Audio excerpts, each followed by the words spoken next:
Bom dia, bom dia, bom dia, bom dia, bom dia! Estamos começando mais um podcast pela 91,7, podcast Marcão Careca. Eu sempre saliento que aqui a gente tenta trazer cada vez mais profissionais, amigos, colaboradores, pessoas que possam acrescentar no nosso dia a dia assuntos dos mais diversos. A gente já falou sobre moda, cultura, turismo, motocross, viagens nacionais, internacionais, segurança, enfim.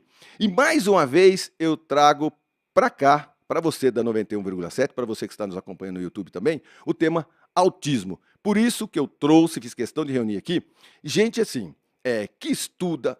Estuda não, continua estudando, porque isso não para nunca, A Priscila Tirolo, terapeuta ocupacional pela Universidade de Sagrado Coração de Bauru, certificação internacional de integração sensorial. Onde que é Aires? Como que é? Nossa! Ocupacional, né? E ela desenvolveu o método da integração sensorial de Ayres, que levou o nome dela. E a gente trabalha hoje em dia com as crianças, né, com autismo e entre outras também patologias aí, para estar melhorando e desenvolvendo as suas habilidades do dia a dia, né? Priscila, certificação internacional em seletividade alimentar. Seletividade é o seguinte, saber comida de quem para quem certinho, para, né? Nem todo mundo que come a mesma coisa faz mal e faz bem. Isso, é que geralmente as crianças com autismo, elas tendem a ter uma questão sensorial muito elevada, né? Então a gente precisa trabalhar essas questões sensoriais junto com a alimentação. Então, às vezes é por um comportamento, às vezes ela está um pouco desregulada, então a gente tem que apresentar esses alimentos e trabalhar com eles junto com a equipe. Daí, então, a Nutri também. Todo mundo. Acaba fazendo o trabalho. Quanto mais multidisciplinar, melhor. Com certeza. Muito bem. Rita de Cássia Messias, psicóloga clínica, motricista, mestre em ensino de ciências humanas, sociais da natureza, especialista em psicomotricidade, licenciada em psicologia e licenciada em ciências e matemática. Oi. Ô, Rita, em matemática também? Também. Que legal! Mas começou na matemática e depois foi para psicologia ou não?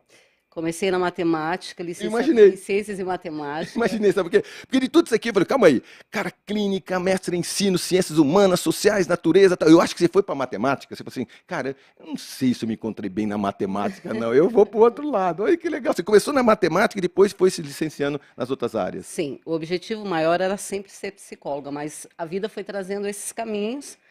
Então eu fiz essa formação e comecei a dar aula e isso me inspirou cada vez mais para fazer o curso de psicologia. Que legal. Você nasceu onde?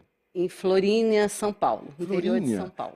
Ô, Priscila, você nasceu onde? Eu sou de Jaú também, interior de São Paulo. Eita, olha só, o pessoal do interior vindo para cá. Londrina é composta nesses últimos 90 anos de todas as cidades, todos os países, né? Ele é muito múltipla. Eu gosto de Londrina por causa disso, né? Todo mundo é muito bem recebido, graças a Deus, né? Então, Rita, de matemática para psicologia, ciências humanas, sociais, natureza. Olha que legal, que bacana, que bacana. Ana Cecília Roldan, médica psiquiatra da infância e adolescência, por Ribeirão Preto, pela USP, docente do curso de medicina da Universidade Estadual de Londrina, preceptora da residência de psiquiatria da mesma instituição, vice-presidente do Instituto Bem Fazer, mestrada pelo Programa de Pós-Graduação em Ciências da Saúde pela UEL e fundadora da NALUM, Saúde Mental. O que é NALUM? Gente, NALUM é um conceito que vem aí para tentar revolucionar o entendimento de saúde mental, que é o que você estava comentando sobre multidisciplinaridade. A gente tem que entender psiquiatria além do conceito de prescrever medicação, colocar ou retirar remédio. A gente tem que entender saúde mental como um conceito integral, em que a gente trabalha não só aspectos psicofarmacológicos, mas também aspectos do comportamento, da qualidade de vida, do estilo de estar dentro das suas situações de vida e como você lida com os desafios. E a NALUM, que eu digo que não é uma clínica somente, é um conceito, uma filosofia dentro de um atendimento diferenciado. É hoje o consultório é o carro-chefe que a gente trabalha e que vem trazer esses conceitos diferenciados. Legal. Pelo seu sotaque, você é de que região do país? Belo Horizonte. Belo Horizonte. Original de mineirinha. Que legal. E quanto tempo em Londrina? Nossa, é porque eu já morei em Londrina antes e retornei agora, mas no total já dá uns 4 ou 5 anos de Londrina. 4, 5 anos. Priscila, quanto tempo aqui? 2 anos e meio. Rita, quanto tempo aqui? 30 e tantos, 35 mais ou menos. Mas conhece bem o comportamento do londrinense. Sim, sim. Fala em comportamento londrinense. Meninas, vocês são estudiosas dos comportamentos, dos pensamentos, enfim, além do autismo, tá bom? Existe essa percepção de que cidade tem comportamento diferente uma da outra? Deixa eu completar a minha pergunta. Assim, quem é mais, vamos dizer, que mora mais no litoral, tem um pensamento diferente, comportamento diferente, quem mais do interior, vamos dizer, o pessoal que é mais assim, do Mato Grosso, com aquele cotidiano do Mato Grosso, no meio da natureza, ele tem um comportamento, provavelmente afetado ou não por a mata, daquele que mora, vamos dizer, em São Paulo, capital, sabe? Existe esse estudo de comportamento de pessoas diferentes conforme as regiões que ele mora? Porque daí não dá para abrir um livro e ler a mesma coisa, prescrever a mesma coisa num país tão grande quanto o nosso, com comportamentos e atitudes tão diferentes. A opinião de vocês. E que não tem nada a ver com autismo, tem a ver com curiosidade minha mesmo. E aí? Eu acredito que sim.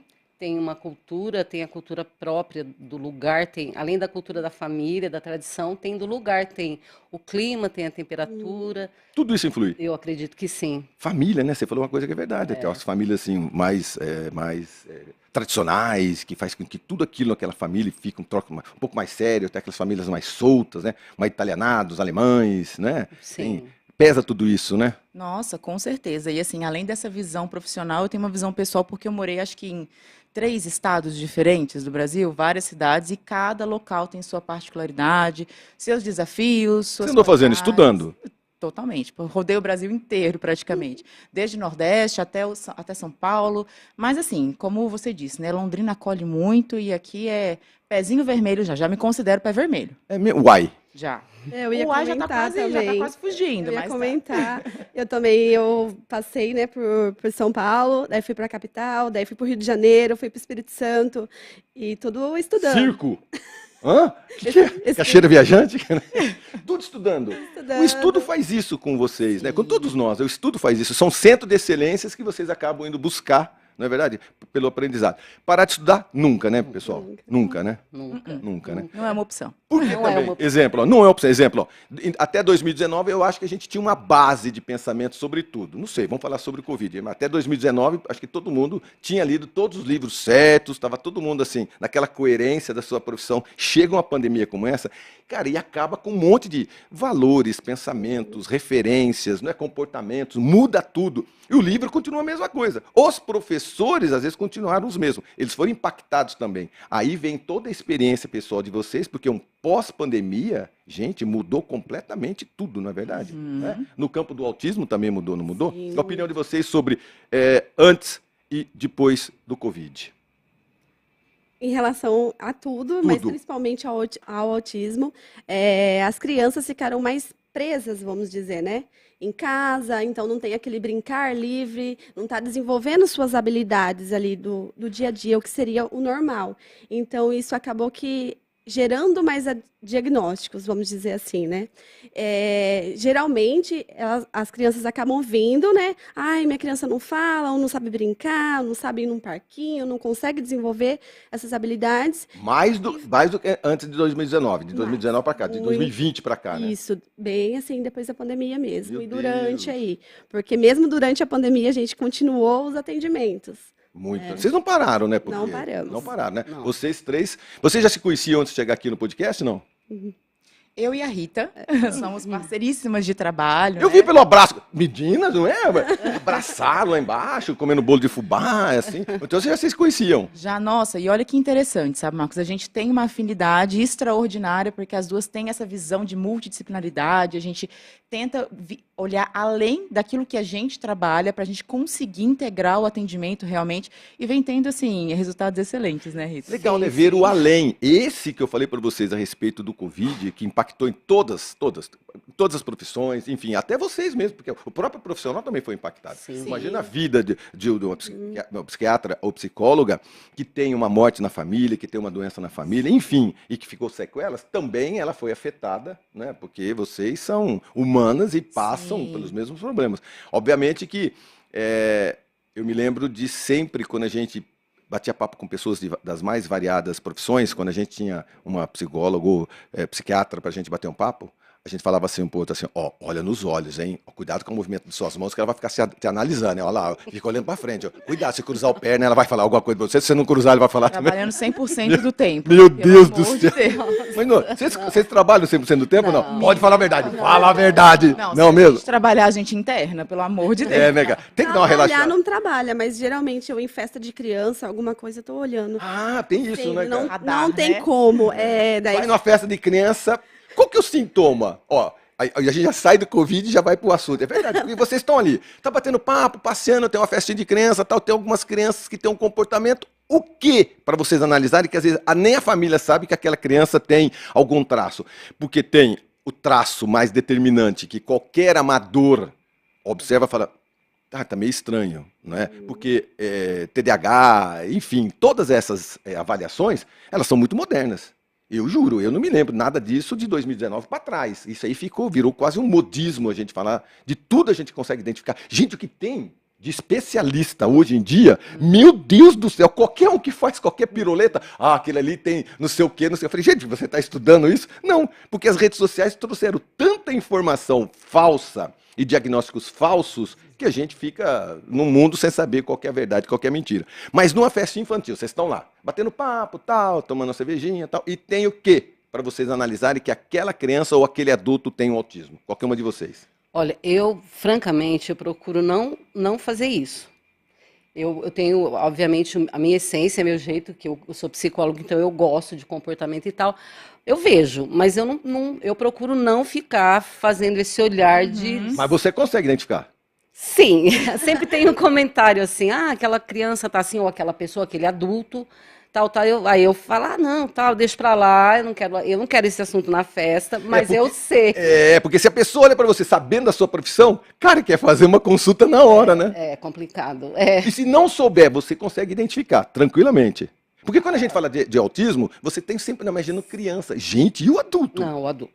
E a terceira idade, Sim, não tem? Sim. O autismo identificado agora nas crianças, né? Sim, e a gente tenta ampliar essa visão cada vez mais, porque hoje em dia, que bom que a gente está falando mais sobre isso, até para definir, inclusive, diagnósticos mais certeiros, porque você bem comentou, todo mundo se tornou especialista numa boa leitura do Google. E aí a gente tem, muitas vezes, pessoas que estão sendo interpretadas de uma forma errônea, crianças que, como você bem disse, passaram a pandemia isoladas, e quando chega numa avaliação muito superficial, fala que é autista, mas, na verdade, precisa de uma estimulação, né, social. Então, é totalmente diferente. Então, hoje, a gente fala mais sobre isso, a gente olha mais para isso dentro de um contexto de infância e adolescência, mas e o adulto e o idoso? A gente está tentando ampliar muito essa discussão, porque é necessário. Cadê as redes de apoio do adulto? Porque essa criança, esse adolescente, ele cresce. Né? Então, ele precisa de uma rede de apoio. Como é que ele vai ser inserido no mercado de trabalho? Como é que ele vai ter um apoio do sistema de saúde para que ele consiga as orientações necessárias? A gente É a primeira vez que eu ouço isso, sabia? Diagnosticou, aí traz a luz da sociedade, né, da família, e aí? E o sistema todo? Sim, e é uma angústia da família. Eu falo com muitos familiares que falam, olha, o meu maior medo é quando ele crescer, como é que ele vai ser recebido na sociedade quando eu não estiver aqui? Exato. Ana, o autismo, ele é diagnosticado? Ele consegue ser diagnosticado? Ou ele passa anos e anos ainda invisível, sendo tratado de formas diferentes, na sua maioria? Antigamente passava anos e anos, né, gente? Inclusive, a gente tem inúmeros diagnósticos tardios, o que traz bastante prejuízo, porque quanto mais precoce a intervenção assertiva, melhor o prognóstico, o desenvolvimento dessa criança e também o impacto na família, né? Porque cuidador também é impactado com o diagnóstico. Mas hoje em dia, graças a Deus, a gente está tendo, com a difusão de informações corretas, a gente está tendo diagnósticos mais certeiros de uma forma mais precoce. O autismo diagnóstico é clínico e, assim, ele é feito de uma forma multidisciplinar. Eu reforço muito isso. Não existe um profissional que faz essa avaliação. A gente complementa as nossas avaliações, avalia comportamento da criança, avalia histórico, tá, do que esses cuidadores falam de comportamento dessa criança dentro de um contexto múltiplo, e é aí que a gente consegue fazer o nosso diagnóstico. Então, ele é clínico, consegue ser feito sim, e mais, quanto mais precoce, melhor. Níveis de suporte no contexto. O que são níveis de suporte no contexto todo? Como é que a gente consegue contextualizar ele, sabendo, ele é nível 1, nível 2, nível 3? A gente coloca como nível de suportes, mas nós profissionais, TOs, físios, né, no caso ali, psicólogos, a gente não trabalha tanto com nível de suportes, né? A gente quer que essa criança, né, consiga aí desenvolver melhor as suas habilidades. Tem o nível 1, 2, 3, né, que seria desde leve a moderado, a severo, e seriam identificadas as suas dificuldades. Então, o nível de suporte leve. A criança não precisa de tanto suporte, ela é mais uma questão social, de comunicação, às vezes não é uma criança verbal, mas ela consegue ali desenvolver as suas habilidades do dia a dia. Aí a gente vem para a moderada e a severa também, que acaba sendo a criança que precisa total de suporte, né? Que ela não consegue fazer uma escovação, né, no dia a dia sozinha, que não consegue colocar uma roupa, que seriam as AVDs aí que a terapia ocupacional trabalha. Então, desenvolver essas atividades funcionais do dia a dia, ela precisa de total suporte. Só que na clínica em si, a gente trabalha com o quê? Com que essa criança consiga melhorar cada dia mais. Então, a gente não enfoca em nível de suporte. Isso é mais para ter lá como registro, né? Para saber de medicação ou conseguir ajuda nas famílias assim que mais precisam também. Eu lembro de ter assistido, eu já citei isso, Sete Cabeças, eu lembro de ter assistido filmes assim que me impactaram totalmente, né? Um troço assim, cara, diagnósticos errados, né? Vocês imaginam, isso aí, não sei se tem dados, vocês imaginam que ainda hospitais psiquiátricos em alguns lugares distantes dos grandes centros existem adultos que são mantidos erroneamente? Eu imagino que sim. Sim, sim, sim, Né? sim. Porque, mas aquele ali, sabe, tem problema psiquiátrico, no fundo, tem um autismo e a pessoa não diagnosticou quando não era criança, nem jovem, e hoje, às vezes, até um idoso. Tem isso, não tem? Com certeza, né? Existe, e existe dentro desse contexto que ela comentou que muitos que precisam de nível de suporte um pouco mais avançado acabam tendo também comportamentos um pouco mais agitados, um pouco mais agressivos, comportamentos esses que muitas vezes são interpretados de uma forma errônea. E aí se institucionaliza esses pacientes com o diagnóstico errado, às vezes a família não faz ideia, não sabe como lidar, não foi preparada. Novamente, diagnóstico errôneo, diagnóstico tardio, e aí a gente tem um prejuízo muito grande para esses pacientes, principalmente porque, dentro de um contexto diferente do que eles estão adaptados, eles tendem a piorar. Então, assim, realmente você só vai prejudicar. Olha a minha Siri falando com vocês, gente. É isso mesmo, ela está querendo dar opinião. O assunto é tão interessante que a Siri está querendo falar. E se você perguntar, ela também dá dados, cara. Com É brincadeira, certeza, né, cara? com O IA hoje nos auxilia 100%, né? Não, e você falando de IA, é impressionante como as tecnologias, elas hoje estão dentro desse ambiente, dentro desse contexto do autismo, trazendo não só intervenções diretivas, mas também auxílio diagnóstico. É impressionante, Marcão. É mesmo, cara? É muito legal. E assim, eu tô dentro desse mundo agora.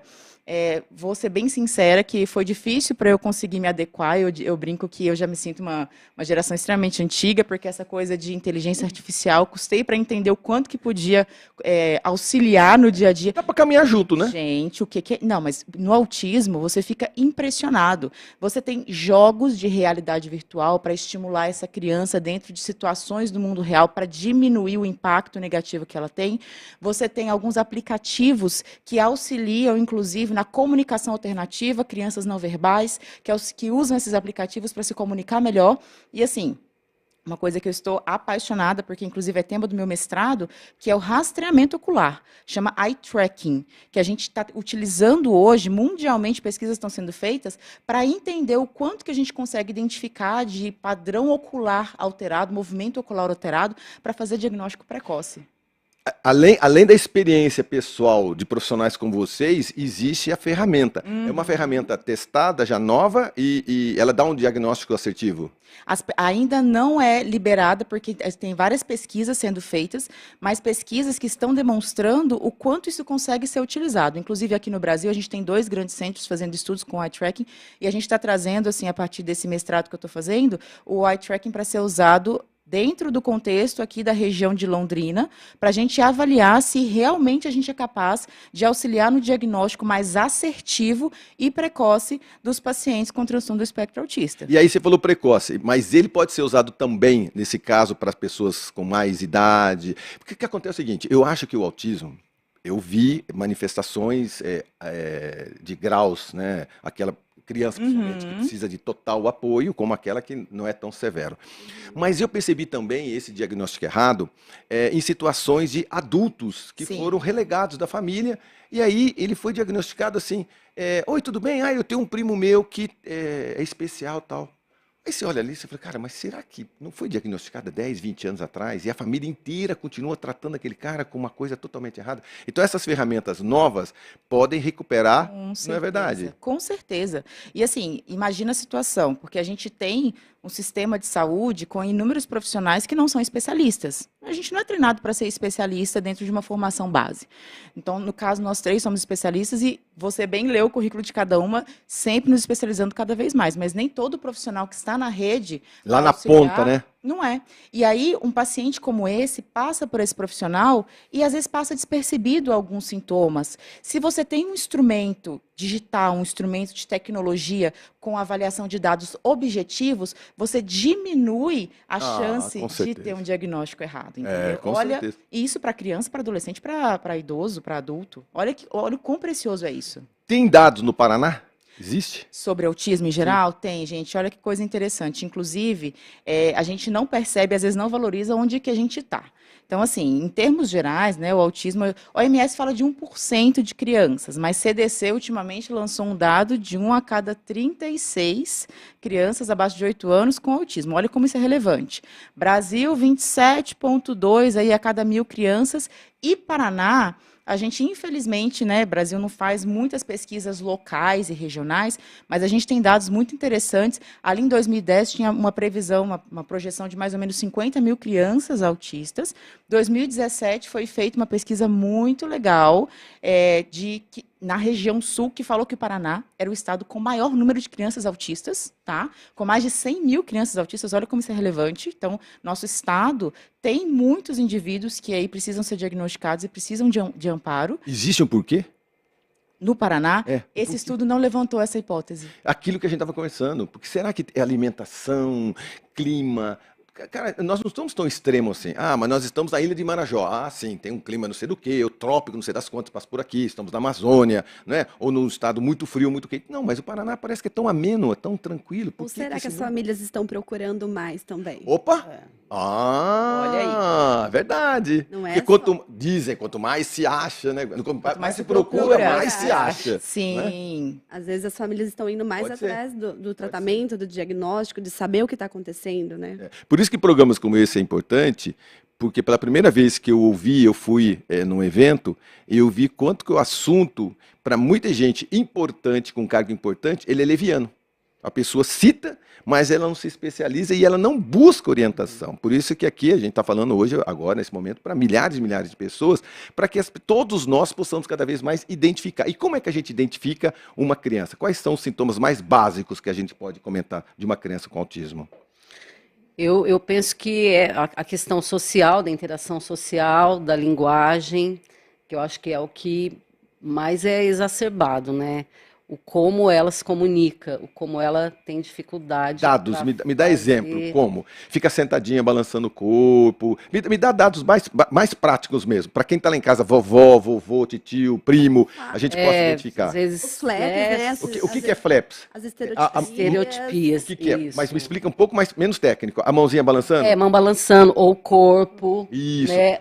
Mãozinhas balançando do lado do rostinho, assim. Exato. Como se fosse dando tchauzinho. E muito balanço do corpo, Paradinha, quietinha. cadeiras que são balanço, tudo que gira, ela se interessa por Muitos objetos na boca chaveiros, objetos que giram, ventilador, elas brincam com isso, elas se interessam muito. Muito. Muito, Mais fica do que. muito Porque focado, toda muito. criança que você der essas coisas se interessa, mas Muito. essa com diagnóstico, essa se interessa um pouco mais. E eu percebo que não brinca, é ver.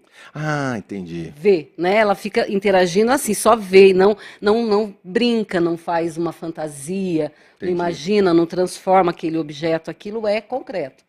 Então, acredito que esse girar, essas estereotipias, é para dar um pouco de descarga dessa tensão que Essa existe. tensão. Uma Porque no fundo o maneira- autismo é uma tensão. Parece que a criança fica com aquela tensão o tempo todo. Um exemplo aí que ela acabou de falar também seria para entender um pouquinho melhor, um carrinho, o que uma criança brincaria, né? Oh, bibi, brincaria ali. Geralmente as crianças com autismo vai ficar ali, né, rodando. A roda A o tempo rodinha, todo. entendi. É vendo o movimento dessa roda, né? Boa! Vai dar função Ótimo, naquele entendi. brincar. Então ela não dá aquela função pro brinquedo. O que é normal de um brinquedo que uma criança qualquer faria assim, bibi, bibi, fom, fom, brum, brum, brum, brincando com o carrinho, uma criança Não com faz. autismo, o diagnóstico seria, ela pega o carrinho, fica olhando e fica batendo o dedinho na rodinha, fica ali um Exatamente. tempinho É um mais, olhar mais fixo, né? mais fixo, mais fixo. Você percebe que ela não está interagindo, não tá interagindo com aquilo, brincando, ela não está. Tá. Ela está só vendo, Só a impressão que dá, né? Que ela fica olhando e aquilo vai longe. Então ela não leva, não levanta, não gira, ela fica com o corpo parado ali. Entendi. Isso começa a ser diagnosticado a partir de quê? Depois de um aninho, antes? Porque o precoce que você falou, precoce é precoce. Precoce é precoce. Antigamente, nossa, 2 anos, que maravilha. Hoje em dia, a gente quer antes de 2 anos. Aí, com meses ali, Meses. a gente já consegue ver se essa criança está fazendo uma busca visual, como que tá, né? Se ela está se interessando por pegar, como que é essa apreensão fina, né? De pegar esse objeto, de levar até a boca, ou de brincar, o rolar. E Então, aí já é uma começa a observação de identificar isso. mãe mesmo, né? Porque assim, porque até os 6, 7 meses, o não ter controle de muita coisa é natural de criança, né? Não senta direitinho e tal, mas eu acho que a percepção seria pelo olhar. E aí vem, esse equipamento, ele detecta isso. Sim, é aí. Aí que é o pulo Sabe do por quê? gato. Porque tem muita gente que comenta assim, nossa, mas as doenças, aquele cara morreu de. Enfim.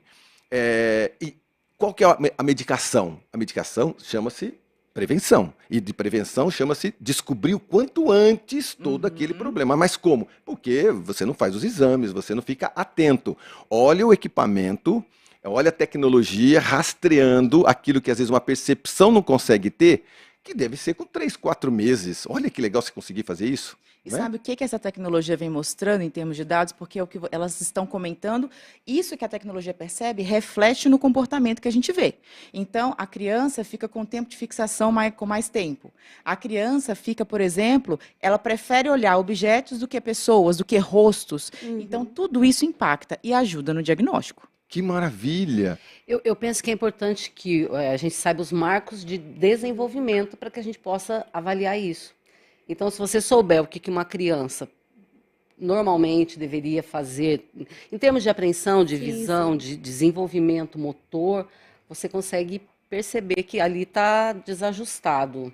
Então, Não precisa ser especialista, é só descobrir isso, né? Não precisa ser especialista, a mãe, o pai, os parentes. É uma observação. É que No fundo, o que a gente está dizendo é a respeito de atenção. atenção, olhar.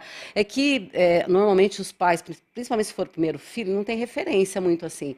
Vai desenvolvendo, percebe uma coisa ou outra, mas quando tem comparações, que eu acho que os pais começam a perceber melhor. Eu vou falar uma bobagem, não é bobagem, não, é questão de percepção. Quem é educado com vó, então, é melhor.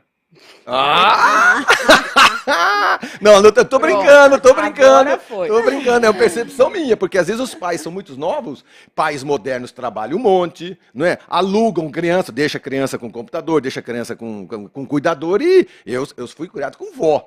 A mãe ia trabalhar, meu pai, mas, cara, minha avó, meu Deus do céu, cara, era a mãe 3 vezes. Porque tem muito mais experiência, mas essa é uma percepção minha, uma brincadeira minha. Porque quanto mais cuidado, o que a gente está dizendo aqui é o seguinte, alta tecnologia, mas nada vai substituir a atenção dos pais. sim. Nada. É uma brincadeira Sem com fundo de dúvida. verdade, porque esse olhar amoroso, Olhar amoroso, não ele é? faz diferença. É, uma Ele faz. pessoa com experiência fala, ó, a criança está comendo menos. Ah, não.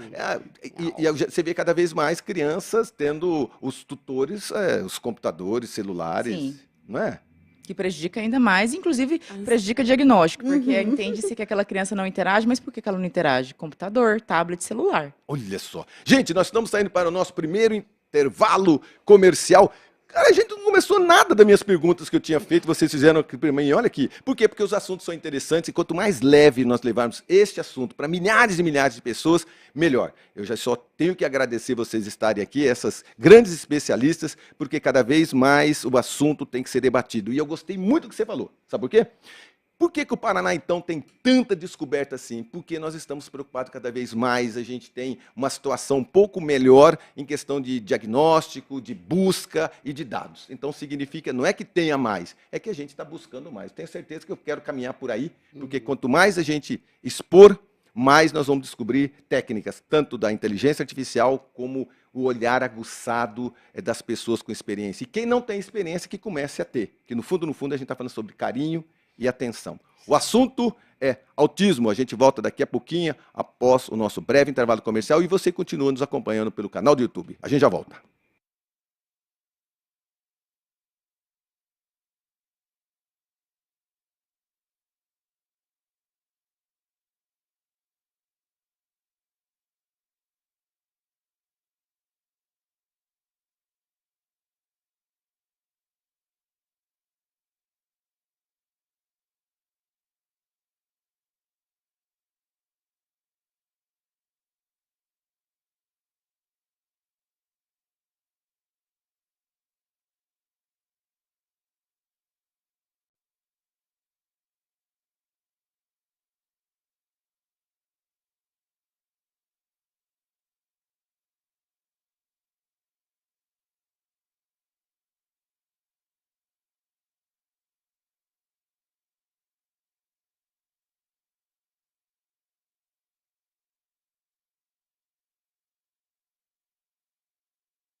Você pode continuar trocando.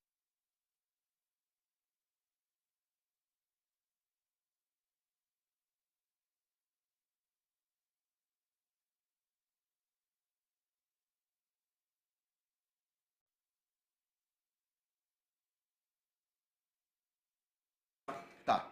Ô, João, então eu vou chamar direto já.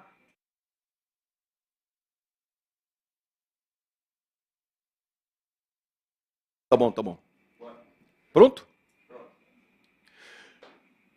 Pessoal, para você que está acompanhando a 91,7, o podcast Marcão Careca pela Pai Querer, preste atenção nesse vídeo se você vai passar o seu carnaval. Principalmente, eu te indico, Foz do Iguaçu, o Recanto Cataratas. Presta atenção. Carnaval no Recanto Cataratas Resort. Vem brincar, vem ser feliz em um lugar incrível. Fontes termais naturais, animada equipe de recreação, gastronomia, spa, esporte e lazer. Reserve agora com valor especial. recantocataratas.com.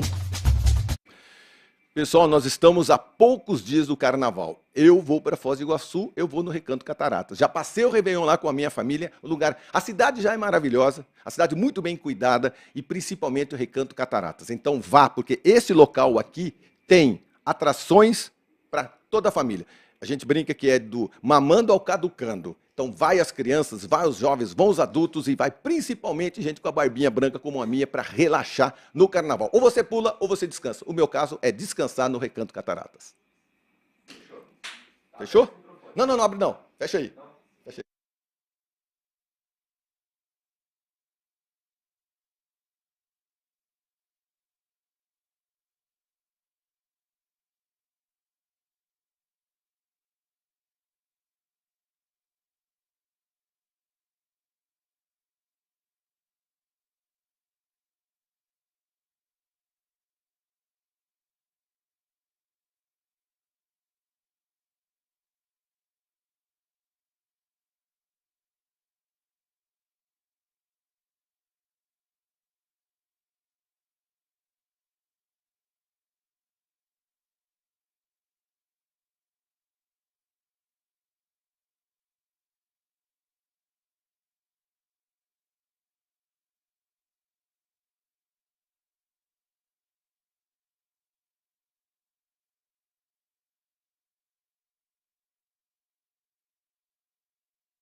Muito bem, muito bem, muito bem. Estávamos aqui batendo um papo, tricotando, né? Para que lado que eu vou agora com a Priscila Tirolo, com a Rita de Castro Messias e a Ana Cecília Rodan? Porque os assuntos sobre o autismo, os diagnósticos, eles são dos mais diversos, né? A gente acaba fechando a palavra num contexto só e ele é muito aberto, né? Ele é muito aberto. Linguagem, como a gente continua conseguindo identificar esse autista, ou esse quase autista, ou esse autista severo ou não? Como é que a gente consegue identificar? Mais formas de identificação. Na questão da linguagem é muito o atraso de fala, né? Essas dificuldades de fala. Aí entra muito com o que a Ana falou também, de ter dispositivos. Então, hoje em dia, a gente está entrando com ferramentas, com utilizar o tablet. Tem o PECS, né? Que são o método de figuras, que é trabalhado com a fono, mas acaba levando para toda a equipe. Então, trabalhar com métodos de figura, que a criança vai apontar. Aí está lá sempre, eu quero água. Então, a gente trabalha com essa identificação para a criança conseguir se comunicar. Porque, às vezes, o que acontece é que um comportamento disruptivo, ou seja, um comportamento agressivo, de morder ou de bater, né, é porque ela não está conseguindo se comunicar. Então, por isso que ela tá acontecendo esse comportamento. Ela se comunica do mesmo jeito. Eu tenho até medo de fazer uma comparação chula e eu errar, mas vocês vão me consertar. É como você tivesse, às vezes, um animalzinho, tem gente que passa a mão errada no gatinho, no cachorrinho, e ele morde. Ele não estava sabendo como se comunicar. Uma criança que tem autismo... Exato, é isso, né? Aí você vai lá, você tenta segurar pelo bracinho, às vezes ela vai te morder. Ela não está sabendo como dizer não quero isso, ou com fome, ou com sede, ou com medo. Por isso que, às vezes, ela tem uma agressividade um pouco maior. Exato, Marcão. E aí entra... da comunicação verbal, é isso. Exato. E o que você falou aí do toque, as crianças geralmente têm aversão ao toque. Não são todas. Tá, mas um dos diagnósticos é esse. Exatamente. Gente, cara, mas, pô, estamos lá nas crianças também. E o adulto? Eu tenho uma preocupação tão grande de diagnóstico errado, tenho mesmo, pessoalmente, porque criança está ali. Você consegue ter, a gente não vai voltar no assunto atrás, mas está lá. Os familiares identificaram, as tecnologias identificaram, e esses que já estão na rua, no mercado de trabalho, e esses que estão, às vezes, em algumas clínicas com 40, 50 anos diagnosticados. Porque o autismo, ele foi descoberto quando? Há muitos e muitos anos atrás, não é verdade? Sim. E como fazer com esse adulto? O que a gente faz com esse adulto? Existe o tratamento ainda? Vocês, na clínica de vocês têm o quê? Mais criança, mais jovem ou mais adultos? Eu tenho adolescente, e atualmente adolescente, criança e adulto. No momento eu estou investigando. Investigando. Né? E você?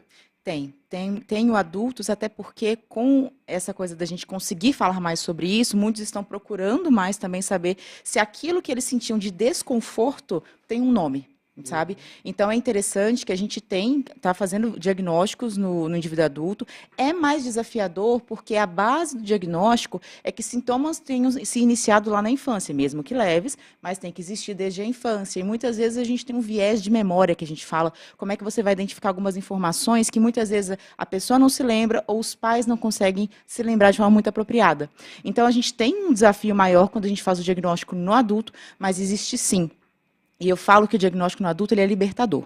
Eu digo que o diagnóstico ele tem que ser muito além de rótulo. Rotular é muito fácil. Mas o que o diagnóstico vai trazer para libertar essa pessoa?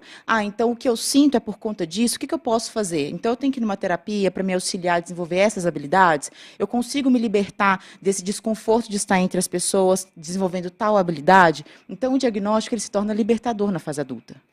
Verdade, porque a pessoa já tem aquela consciência, porque ter o autismo, tanto é que eu conheci um autista junto com a mãe, que era autista, e ele era advogado. Ele falou, eu sou autista. E aquilo tomei um choque. Eu falei, a senhora é autista? Sou. E ele é meu filho advogado e autista. Eu também sou advogado. Eu falei, gente, calma aí. Então, me descontrolou totalmente o meu controle sobre o que era aquilo. Não, nós somos de uma... ela me explicou, eu sou mais branda, eu sou... Tem isso. Então, um adulto que dá para conviver, né, com autismo. E aí, pergunta óbvia, tem cura? Pergunta importantíssima. Transtorno de neurodesenvolvimento. A gente não fala de cura. A gente fala de integrar dentro de um contexto de melhora, de redução de sintoma e, como ela bem falou, aumentar a autonomia. Como você falou, esse exemplo do advogado e da mãe advogada, isso é muito importante, porque a gente tende a ter uma imagem do autista totalmente comprometido. Então... Não... Não é à toa que a gente está falando aqui um apelido, a gente é íntimo do autismo, a gente chama de autismo. Mas o nome completo é transtorno do espectro autista. Espectro é o quê? Vamos pensar no arco-íris, cores diversas. A gente vê 7, mas tem centenas de cores lá dentro. Então, a gente tem centenas de formas de manifestação. Então, por que muitos adultos não são diagnosticados também? Sintoma tão brando que, às vezes, é entendido como uma fobia social, uma dificuldade de estar entre as pessoas, e passa. Você sabia que eu vi 2 amigos meus conversando, e um deles estava assim, ó, na cadeira, assim, brincando aqui, assim, o outro falou assim, você é autista. O cara falou, que nada, tô com dor nas costas. E aí o cara voltou a ficar assim, o evento todo. Aí alguém, na hora de ir embora, falou assim, ele é autista sim, cara. Então, assim, porque ele continuou o tempo todo assim. O balançar a perna é nervoso, é tique ou é uma percepção? Hein? Nossa psicomotricista. Eu acho que aí... Porque o corpo se ele manifesta fala, o tempo todo, fala, né? fala, o corpo grita. Ele aponta pra gente. Não, a gente tem que tomar cuidado com isso. Eu acho que a coisa tem se complicado muito porque os comportamentos são vistos dessa forma. Balançou, já é, mexeu a perna, já é. Não, é um contexto. Né? Eu penso que o corpo, obviamente, ele vai mostrando, a psicomotricidade vem justamente para trabalhar esse corpo com os pilares, que é o afeto, o movimento. Então, a gente, por meio de atividades corporais, a gente ajuda com que qualquer pessoa, mas no caso do autista, da pessoa com autismo, a gente ajuda com que ela consiga identificar onde está desconfortável também. E o adulto, ele disfarça. O adulto, até, eu não sei se a palavra correta seria disfarça, Entendi. mas Ele aí ele segura um pouquinho, porque ele tem um feedback que ele é meio estranho, né? Não se enquadra muito nos lugares. O que ele tem não significa que ele não seja inteligente. Sim, Ele é inclusive... inteligente, ele manipula, simula, esconde. Eu tenho criança, adolescente, pré-adolescente, que além de estar sendo avaliado, né, para esse caminho, pessoa com autismo, também tem uma superdotação. É mesmo? É um superdotado? É. Jesus! Por isso que uma avaliação eu acho que é assim, importante, que seja multi. E no meu caso, dependendo do como é que a pessoa chega lá, e é o primeiro momento que vai definir isso, tem testes neuropsicológicos que são aplicados, de inteligência, para entender atenção, concentração, vocabulário, informação, funções executivas, e aí a gente tem uma ideia melhor de como aquela pessoa lida com as coisas dela, porque mesmo que seja uma pessoa com autismo, cada um é diferente do outro. Oficina de observação de fenômenos, baseado no seu livro, que visa a preparação pessoal e profissional de profissionais de ensino, promovendo o bem-estar e influenciando positivamente sua atuação profissional, inclusive na relação com estudantes. Me explica um pouquinho mais sobre esse livro e essa observação. Esse livro ele surgiu do meu mestrado, eu fiquei muito incomodada com trabalho com tanta gente, trabalhei no CAPES, trabalho com professores, com formação de professores, e aí as coisas não funcionavam, não davam certo. Por quê? Porque você tem um monte de ferramentas, tem internet, tem tecnologia, onde que a gente pode melhorar para que as pessoas possam ter bem-estar. Então, eu fiz um mestrado baseado numa oficina, eu estruturei uma oficina que ela segue passos e tem atividades de psicomotricidade, de mindfulness e de educação científica. Então, as pessoas, os professores, principalmente, eles usam, eles vivenciam essa oficina e se preparam melhor. Então, a sua sensibilidade, ela fica melhor para reverberar na relação com o estudante. Sensibilidade. Sensibilidade. Você vivencia no seu corpo aquilo. Então, são atividades específicas de psicomotricidade, de respiração, a gente chama de psicomotricidade diferenciada. Cortar papel, fazer dobradura. Aí eu uso muito artes. Eu gosto muito de usar a expressão artística para compor essa oficina. Então, o assunto da oficina vai ser, por exemplo, pode ser uma oficina para preparar professores para lidar com pessoas com autismo. Então, essa oficina, ela tem uma fundamentação teórica baseada em psicologia, psicomotricidade e educação científica. Você tem experiência aqui de alunos com 20 anos e outro com 14 anos e cursando faculdade pública. uma experiência com um paciente que hoje tem 20 anos, faz 14 anos que ele está sendo atendido por mim, né? E a gente foi passando por todas essas fases de pouco material. Tem um de 14, tem um de 20, tem um de 20 e poucos, que ficou comigo desde os 6 anos Entendi. sendo atendido. Então, não tinha material, muito, era Asperger só. Ah, talvez seja Asperger. Não E eu tinha lembro dessa palavra. essa palavra, então a gente não tinha material. E Olha a aí foi uma evolução, luta, olha a evolução. até chegar agora, né?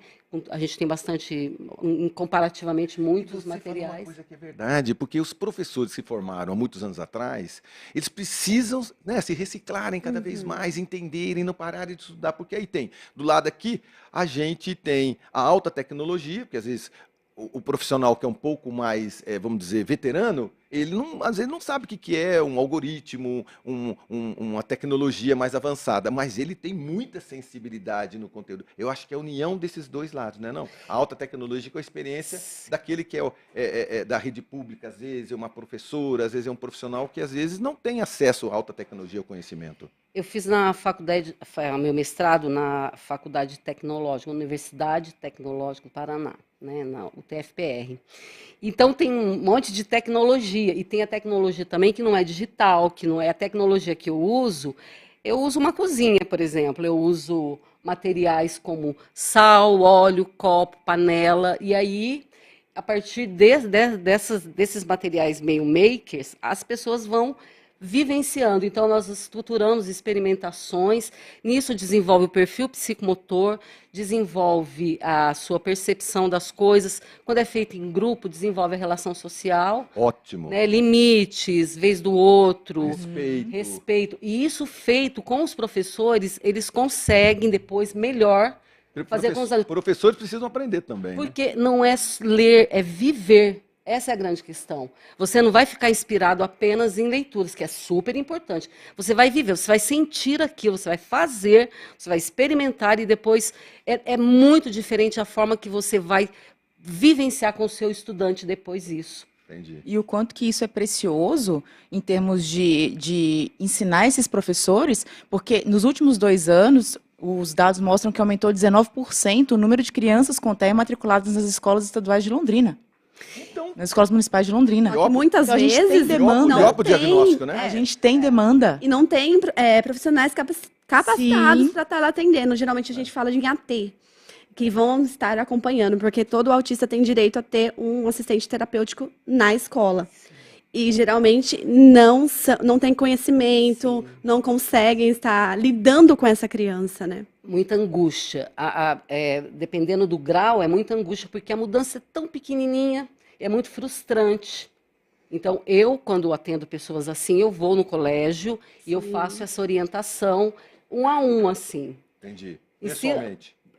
Ali, quando eles vão para ensino fundamental 2 ou ensino médio, complica, porque daí são muitos professores. Muito bem. Estamos saindo para mais um breve intervalo comercial. Não sai daí, porque o assunto do autismo daria pelo menos mais uns 30 dias a gente conversando, né? 1h30 é muito pouco. A gente continua aqui pela 91,7, saímos para o nosso canal de YouTube e a gente já volta.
Estamos de volta, já agradecendo a sua gigantesca audiência, meu muito obrigado por você continuar com a gente na 91,7. E o bate-papo de hoje é sobre autismo, um assunto para lá de importante, para lá de sério. Estamos aqui com as profissionais Ana Cecília Roldan, com a Priscila Tirolo e com a Rita de Cássia Messias. E o bate-papo continua sendo diagnóstico, né? O que mais? A gente já diagnosticou o corpo balançando, a fala, movimentos. E aí, meninas? Para qual lado que a gente vai na identificação? Eu quero sair desse programa fazendo com que milhares e milhares de pessoas possam avaliar, né, detectar, não são profissionais, mas pelo menos a gente levar o assunto um pouco mais seguro quando a gente observar não só criança, mas pessoas na fase adulta também. O que eu acho importante também é pensar que os estímulos sensoriais, por exemplo, então, de repente você está numa situação, numa reunião, ou na escola mesmo, e começa luzes, aumenta, barulho, o adulto, ele vai dando conta. Então, você está numa entrevista, você é uma pessoa com autismo, você começa a ter pisca, aquilo começa a te levar para um estado, às vezes, de descarga, quando vem a explosão. Né? Então, seletividade alimentar, textura dos alimentos, essa sensibilidade. Às vezes, a pessoa não consegue comer determinadas coisas e a gente fala, você é enjoado, ou você, né, não é grato para o que tem, mas é por conta dessa condição, às vezes, da textura do alimento que a pessoa faz a seletividade. A seletividade vem daí também. Vem daí também. Lembrando que, assim, contextos são critérios diagnósticos que formam um conjunto. Então, muitas vezes a pessoa tem, nossa, eu tenho seletividade alimentar, e já acha que é autista. Então, não existe uma questão, eu tenho isso, então eu sou autista. É um conjunto de sintomas, de alterações, de percepções, que são avaliadas pela equipe multidisciplinar, que aí sim levam a um diagnóstico. Isso é importante da gente pontuar, né? Exato. Tem o DSM-5, o CID-11, que são instrumentos que a gente tem também para corroborar, né? Que baseado neles também a gente faz o diagnóstico. E dentro da seletividade alimentar, eu acho que é importante saber quando que é a seletividade alimentar e quando é a dificuldade alimentar também. Né? Se é só por cheiro, se é o visual, porque às vezes, muitas das vezes é o olfato, né, que está ali, ou se é por uma questão tátil também. Às vezes a criança não consegue comer com as mãos, mas com o talher ela consegue, porque ela não consegue tocar o alimento. Então, diversos estímulos que estão envolvidos. A gente fica, às vezes, analisando depois que o diagnóstico aparece. Vou falar outra bobagem para vocês, minha percepção. Eu já ouvi isso várias vezes. O Messi é autista. O jogador Messi. Sim. É? É mesmo? Você tá brincando? Tanto é que, tipo, quando termina o jogo, quando ele comemora, você pode ver que ele não vai comemorar com o time.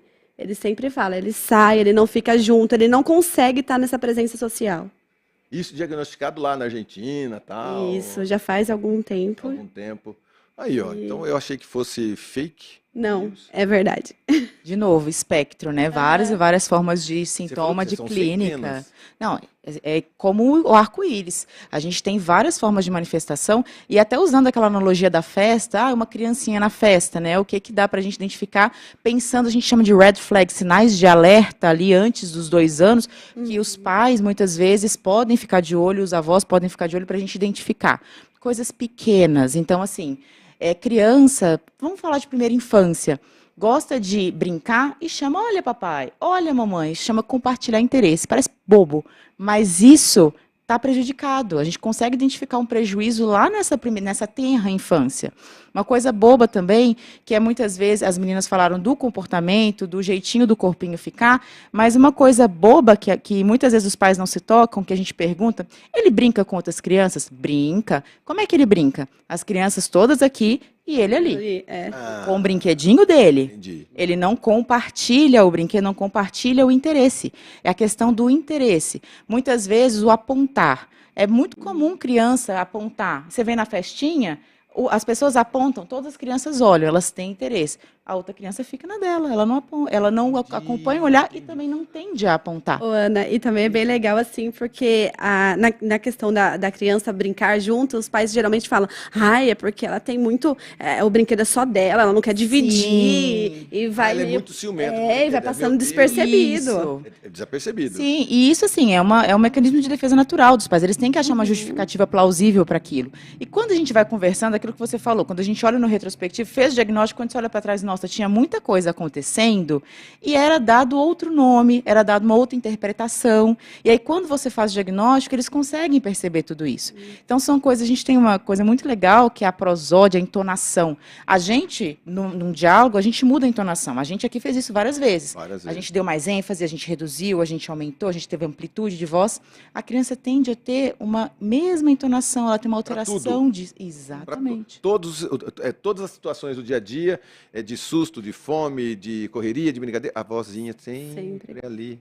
Tardiamente, a fala, para quem tem um autismo, uma criança até 1 ano começa a andar, né? Depois começa a balbuciar. Com autismo, ela tem isso um pouco mais retardado ou não? Nem todas. Nem todas têm um atraso de fala. A maioria das vezes, os pais vêm procurar a terapia por conta do atraso de fala, né? Então, por isso que as outras crianças acabam passando que meio despercebido. Mas não são com todas as crianças o atraso de fala. Adulto novamente, identificação do adulto com autismo.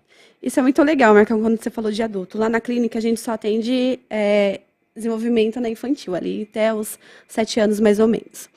E agora, teve muito, assim, os pais começaram a querer procurar e saber sobre um diagnóstico. Então, tem muitas famílias com os pais, geralmente com os homens, tá? Geralmente são os pais que estão fechando um diagnóstico. Então, nós vamos começar também a fazer essa avaliação lá na clínica e fechar o diagnóstico dos pais para eles poderem entender e até procurar um tratamento, uma ajuda, né? Muito precioso isso, porque a gente sabe hoje que o autismo tem uma causa única. A gente fala que ele é multifatorial, então a gente tem impacto genético, ambiental, biológico, e o que a gente chama na medicina de herdabilidade, o que é isso? A influência genética naquela doença é altíssimo. A herdabilidade do autismo é 90%. Então, a gente tem um componente genético muito importante. Então, quando a gente identifica uma criança, olha para os pais. A gente vai ver ali uma linhagem. Sim. Importantíssimo. Então, nisso que você falou de diagnóstico de adulto, está tendo muito também, porque os pais estão olhando para si quando eles veem que o filho tem. Se você pegar uma família, às vezes você vê os avós, os pais, com certeza ali os filhos, os netos, né? É uma linhagem. Sim. Uma linhagem. Eu atendi uma pessoa que tem 2 filhos adultos hoje autistas, com autismo, né? Dois filhos. A família toda fica bem, e aí o pai dá para perceber que tem bastante características. Ó, Sebacom, são os nossos recados que nós estamos recebendo aqui, um deles. Muito bom o apontamento sobre os professores. Edna Hermeto, Marcão, parabéns, todos os programas são envolventes e nos atraem muito. Legal. Matheus Roldan, somos seus fãs, Ana Cecília. Olha que legal. Que bacana. Letícia Esteves Novaes, bom dia. E a gente está acompanhando aqui. Sebacom, ó, muito bom o apontamento sobre os professores. Os professores têm, enquanto vocês vão atender sempre de uma em uma pessoa, tal, o professor dá de cara com uma carga de 30, 40, às vezes até 50 pessoas, crianças ali. Sim. E aí? E esses professores precisam procurar mais, né? Treinar mais um pouco, ter mais sabedoria sobre o autismo, porque a gente vê muitos professores que querem ajudar, que querem contribuir, sim, mas tem muitos que ainda pecam, né? E na questão do autismo, geralmente, é obrigatório hoje em dia, né, nas escolas, eles têm um acompanhante terapêutico, né? E esse acompanhante terapêutico, que vai estar com a criança ali a maior parte do tempo na escola, precisa ter informações, precisa ter um treinamento, porque muitas vezes acaba que ele não consegue dar conta da criança, a criança está mordendo, está batendo, mas por que isso está acontecendo, né? Então a gente precisa treinar mais esses assistentes terapêuticos. Essa ideia da oficina é para ajudar, porque é difícil, é complicado as pessoas fazerem psicoterapia, né? O que seria sensacional todos nós, né? Então, como que você, às vezes, você tem as suas dificuldades, você tem um filho, às vezes, autista, você é professor, e você se depara com uma situação ali que você faz uma projeção, você se vê naquilo sem ter essa consciência, sem perceber, e aí complica mais. Isso não só para autismo, né? Não só para autismo, né? Não só para autismo, TDAH, e aí vai dificuldades específicas de aprendizagem. Então, quando você tem, porque a escola, as pessoas na universidade não são preparadas, nós não temos esse tipo de preparação nem na psicologia, acho que nem na medicina, nem Sim, nada, não. né? Nem os professores, para poder identificar isso, então é na hora. Uma sala cheia de pessoas, como que se uma criança está se mordendo, ou no caso do menino que eu atendia, que ele jogava o extintor de incêndio, qualquer coisa que ele ouvia na rua afetava, ele não sabia como se comunicar, e aquilo criava uma situação muito complexa dentro da sala de aula. Muito, eu imagino. Para os amiguinhos, para os pais dos amiguinhos que estão ali Sim, no sim, para a comportamento, família, né, meu pra irmão, que família. vergonha. Ai, eu sou irmão daquele menino. Então, é bem complicado. O adulto, quando chega na universidade, da experiência que eu tenho, quando ele consegue, ele chega meio estranhão. Segundo o relato, ele fala, não falo muito, eu não entendo muito bem o que as pessoas estão falando, e devagar ele vai entendendo metáforas sobre a sexualidade. As pessoas se desenvolvem fisiologicamente da mesma forma. A masturbação, como que ela acontece, que é bem complicado, né? E aí a gente tem que orientar a família, como que se faz, porque na sala de aula chega perto, as crianças não sabem, mas começa a ter umas percepções, umas sensações, e todo mundo fica incomodado. Olha, essa criança está fazendo isso, até mesmo com eu chamo de tutores que acompanham, né? Então isso é Existe importante uma saber. reação natural do corpo, só que aquela criança não sabe nem como identificar. Sim, não sabe nem como. E Não, aonde, né? Vai como. ser, Sim. vai ser mal diagnosticado, não, ele vai ser mal visto, Interpretado, sim. que aquilo que poderia ser uma ação totalmente desproporcional àquele momento, tadinho, ele não está sabendo nada do que está acontecendo com ele. Ó, uma pergunta que eu quero para vocês três, a ligação entre vacina e o autismo. E aí? Nossa, gente, isso Ui. deu pano para manga, misericórdia. Em 1998 saiu um estudo falando que existia uma relação entre vacina de sarampo, vacina de rubéola, varicela e autismo. E aí isso foi um pandemônio, porque inclusive no Reino Unido reduziu 80% da vacinação das crianças na época, voltou várias doenças endêmicas por lá por conta disso. Então olha o quanto que é grave. E isso é importante, Marcão, porque a gente fala muito de fake news, né, que boatos, mas nem todo artigo científico que sai é um artigo metodologicamente correto. Nem toda pesquisa que é feita é uma pesquisa metodologicamente correta. Então, tudo tem que ser avaliado com bastante precisão, com bastante critério. Então, esse estudo, ele foi totalmente desacreditado, foram feitos inúmeros estudos depois para comprovar que não existia essa relação entre vacinação e autismo e para provar para os pais aquilo que a gente estava falando do olhar, da preocupação, de que era necessário fazer a vacinação correta dessas crianças, tá? E que a gente não poderia, na verdade, levar isso em consideração porque a gente estava prejudicando saúde física, saúde biológica. Então, não existe nenhuma relação entre vacinação e autismo. Hoje, todos os estudos comprovam isso e esse estudo que saiu foi desacreditado. Você viu o que acontece? Ah, mas a vacina. Então para de tomar aquela vacina. E as outras doenças? Então, Aí, a complexidade aumentou muito mais. sim, foi gravíssimo. Vocês imaginam que o sistema de saúde, os municípios, enfim, eu penso até que cidades menores têm um controle um pouco maior. Porque cidade pequena é assim, aquela criança tem um comportamento, aquela professora tem mais paciência, enfim, eu sempre estou imaginando uma cidade menorzinha. Cidades grandes, a complexidade é maior. Londrina tem centenas de escolas, né? Como que a gente vai fazer para que isso tenha realmente um caminho? Na cabeça de vocês, faz de conta que vocês três têm cargo público, faz de conta que vocês mandam, tá? Vocês têm, a partir do momento, vocês têm assim, 3 minutos cada uma para mandar. O que teria que ser feito? Vai. Manda, você tem capacidade. A partir de agora, você é uma secretária, você é uma diretora, você pode impor. O que você faria? Eu vou fazer uma revolução. Estou brincando. Eu acho que seria investir nessa preparação dos professores, principalmente na preparação da pessoa, eu chamo a pessoa completa, nas suas dimensões afetiva, cognitiva, psicomotora, sociocultural, artística.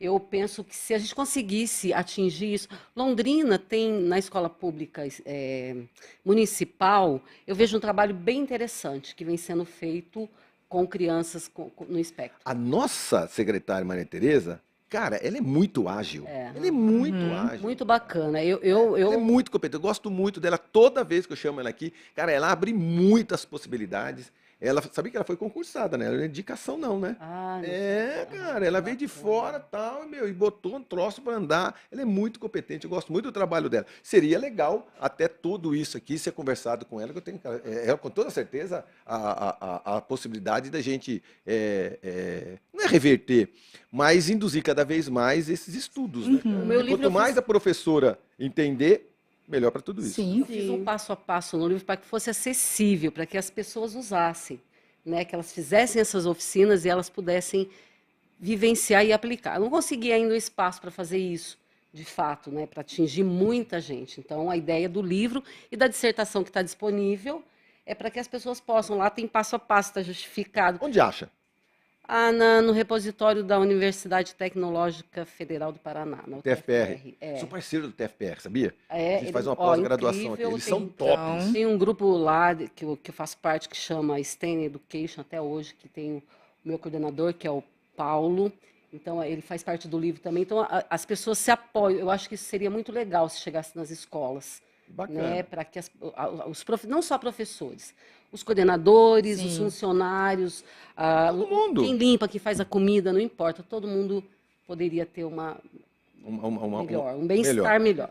Nós estamos saindo para mais um breve intervalo comercial, nós estamos indo para o último bloco, para considerações finais, e a gente continua aqui batendo papo com a Ana Cecília Roldan, com a Priscila Tirolo e com a Rita de Cássia Messias. São profissionais competentes que continuam estudando, unindo alta tecnologia com sensibilidade.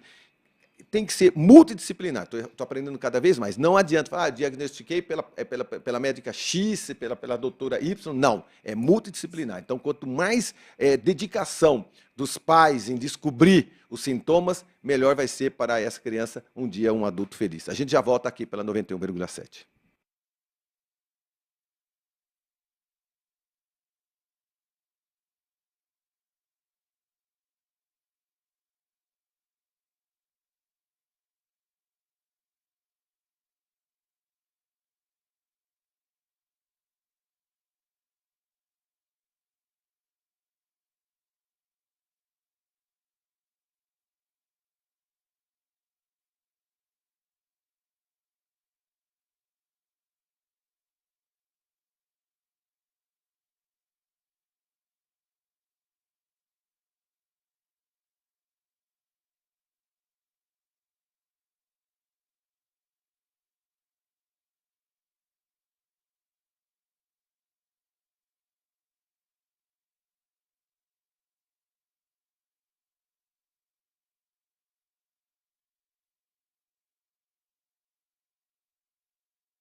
Estamos de volta. Podcast autismo. Priscila Tirolo, Rita de Cáceres Messias e Ana Cecília Roldan. Considerações finais. Então, estamos falando sobre se vocês tivessem, não o poder, mas quem sabe, né, o controle, para dizer assim, ó, hoje eu sou o quê? Eu sou a diretora-geral desse troço todo? Sim, eu vou fazer isso. Então, a sua opinião, você deu respeito. E aí, e vocês também, o que vocês fariam?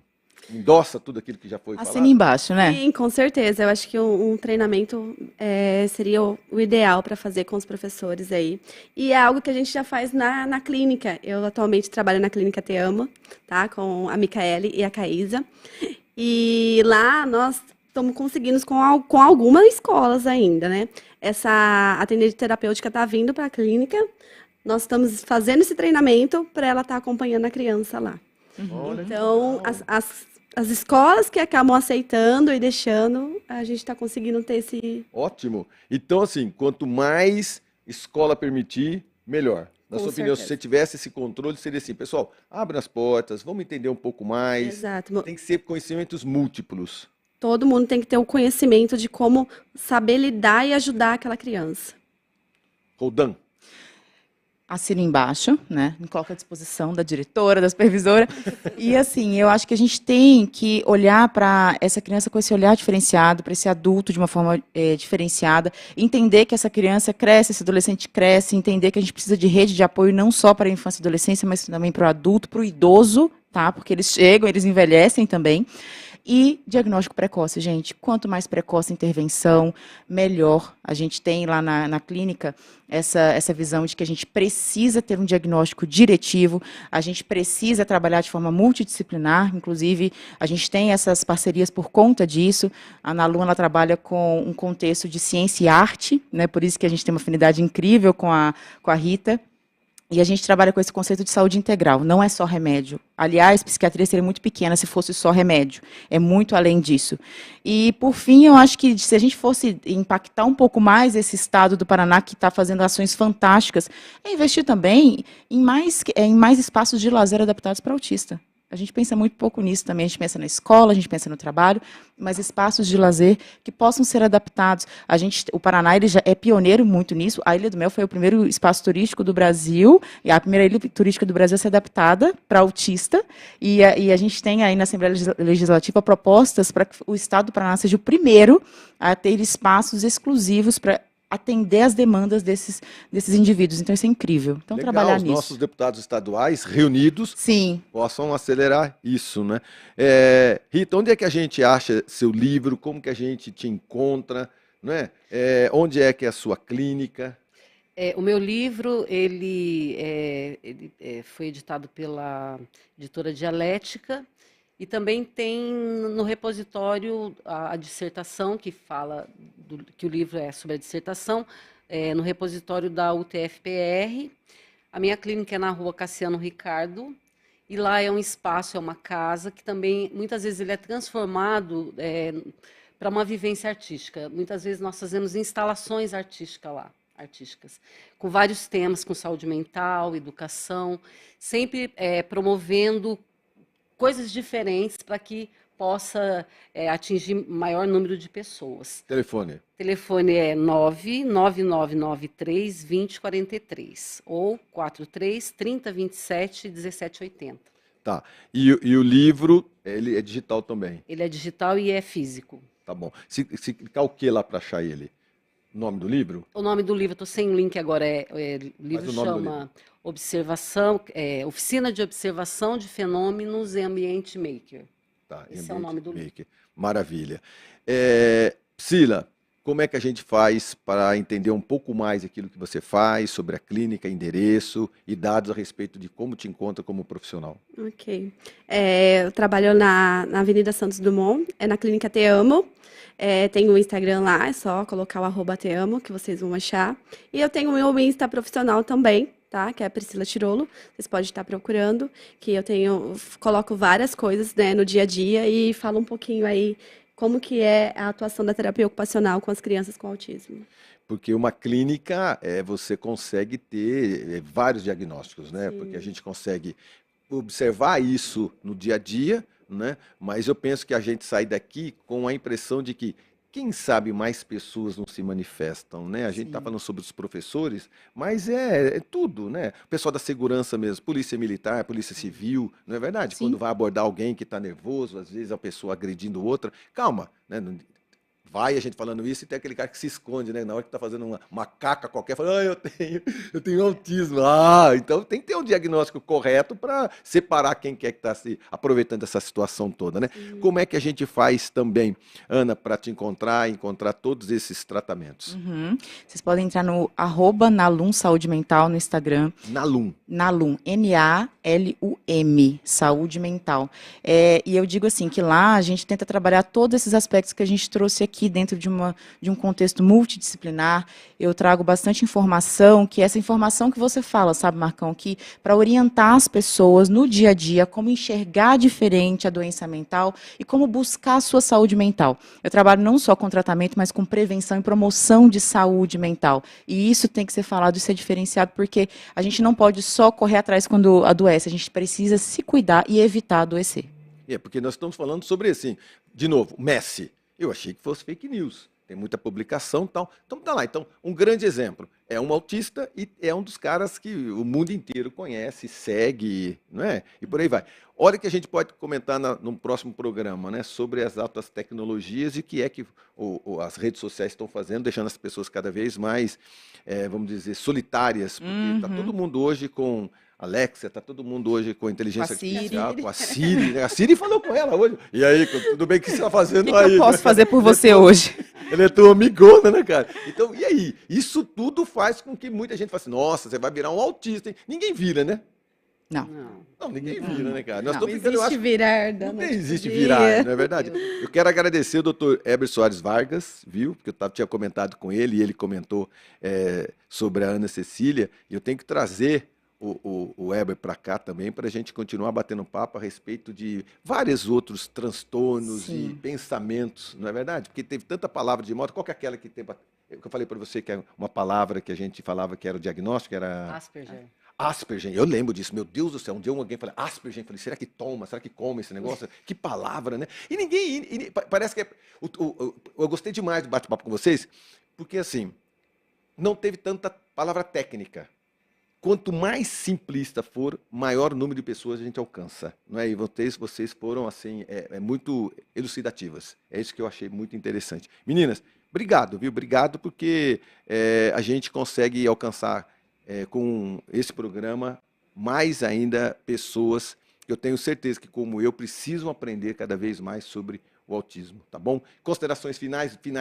Tem algum outro recado para dar para o pessoal? Vamos ter mais arte, desenhar mais? Isso. Não é? Isso. Eu acho que é se disponibilizar a interagir mais, deixar assim um pouco, sabe, a tecnologia Né? quietinha ali, apreciar a Você natureza. tem um jeitão de que tá nem aí para rede social. Eu acho Mais ou menos. importante, eu acho importante a Mas você tecnologia. não fica o assim. tempo todo igual Não, nós não, com o não, celular na não, mão. não, não, né, não, cara? não. Mais paz e amor, tranquilo. Eu preciso ir lá na sua cozinha, viu, cara? Dar uma Eu acho, relaxada. eu Eu acho. tava falando para todo mundo que eu quero ver quem é que fica 24 horas sem um celular. Faz um teste. Você fica 24 horas sem um celular? Duvido a sua assessora. Ah, de 24 jeito horas sem nenhum. Morre. Esse Morre ela e jovem- morre eu. Boa, Vive mais, né, cara? Você vive tranquilamente. Eu Se você uso o esquecer- celular também, eu Tá, mas se você preciso. esquecer seu celular assim, 24 horas, vai de boa.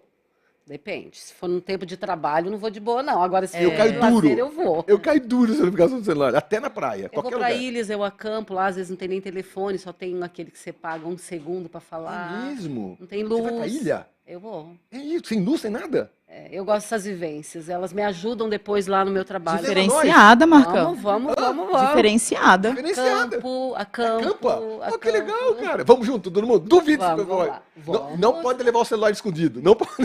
Ah, inclusive, eu fiz uma atividade na minha clínica que era uma instalação sensorial e não podia usar celular. Tinha que deixar na porta os pais, os convidados. Foi um susto. Tinha uma caixinha que tinha que colocar o celular dentro e tinha que tirar o sapato. Você tá brincando? As pessoas ficaram assim, não, deixa eu dar um último, deixa eu telefonar, deixa eu avisar. Olha isso. Era umas 2 horas, viu, só. Só. É o suficiente.